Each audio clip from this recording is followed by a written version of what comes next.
Ayan, what's up dribblers at mga shooters, kamusta? Kamusta po kayo? Calvin Abueva, pipitasin na nga ba ng Barangay Ginebra San Miguel mula sa Titan Ultra or Pure Blend? Manila Clasico agad ang unang opening ng PBA. Makakalaban ni Coach L.A. Tenorio, dati niyang kupunan na Barangay Ginebra San Miguel. Tara, pag-usapan talakayin po natin yan sa video ito matapos po ako maglambing sa inyo ng isang like, share, comment down below and don't forget to subscribe and hit that notification bell button para lagi po tayong updated sa ating pong mga video. At lahat po ng ating shoutout ay nasa dulong bahagi lang po ng bidyong ito. Isinara na nga po ng Titan Ultra Giant Riser ang bagong PBA team.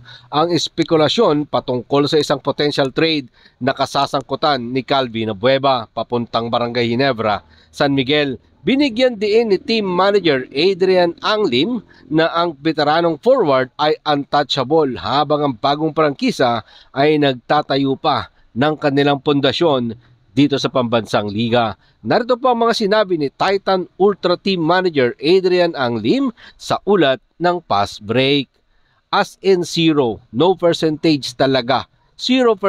Kahapon may practice kami.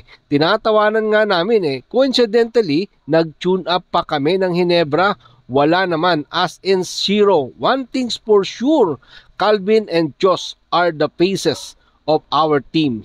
Yan ang tinitiyak ko sa mga fans ng Titan Ultra. So yan nga po mga sinabi ng bagong team manager ng Titan Ultra na ngayon nga po ay sa kampanya ng Pure Blend na mukha na nga daw po ng kupunan etong si Calvin Abueva at Joshua Monson.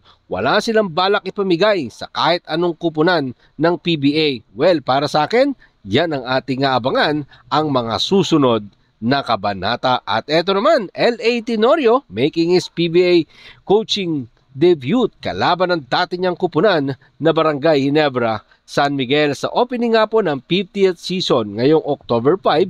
Isang marquee matchup agad ang ating matutunghayan na matagal na nga rin pong rival. Etong Barangay Ginebra San Miguel at ang Magnolia. Isang Manila Clasico dyan sa loob ng Smart Araneta Coliseum. Ang maganda dito, bagong Manila Clasico this coming Sunday ay bagong head coach ng Magnolia na si Coach L.A. Tenorio dahil kalaban niya ang dati niyang kupunan na matagal niyang pinaglaruan dito nakakuha ng kanyang mga PBA championship. Eto nga pong si L.A. Tenorio sa kanyang PBA career.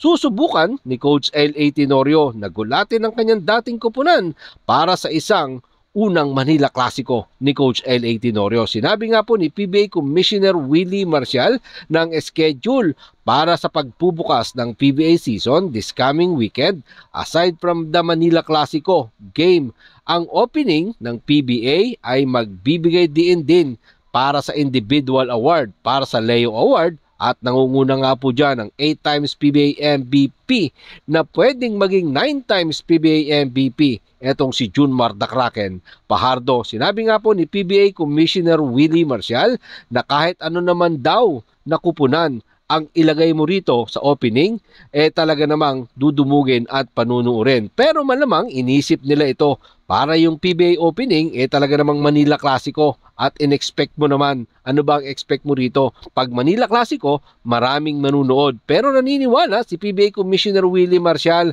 na kahit ano naman daw at sino naman ang ilalagay mo dito, papasukin pa din at panunuurin etong 50th season ng PBA. Narito po ang mga sinabi ni PBA Commissioner Willie Marcial sa ulat ni Ruben Terrado ng Spin.ph. Kahit ano naman na teams pwedeng ilagay sa opening ng 50th season. Inisip namin yon kasi lagyan natin ng konting drama. Team Cone versus L.A. Tenorio. Doon lang kami nang galing. Pero kahit sinong ilagay mo, siguradong papasukin yon kasi 50th season natin. Isa lang talaga ang dahilan mga shooters para madaming tao ang manood sa PBA, salpakan mo nga naman ng isang Sunday Manila Clasico. Mga ka-shooters, kahit hindi opening, maraming manunood yan. Kayo mga ka-shooters, manunood ba kayo? At sino ba sa palagay ninyo ang mananaig sa bakbakan ni Coach Tim Cone at Coach L.A. Tenorio na kanyang unang Manila Clasico bilang isang coach ng Magnolia? Maraming salamat po sa inyong panonood. Ano naman po ang inyong maging opinion? Diyan po natin yan pag-usapan sa comment section. Pero katulad po ng ating nakagawian, bago po natin tapusin ang ating video, shoutout po kina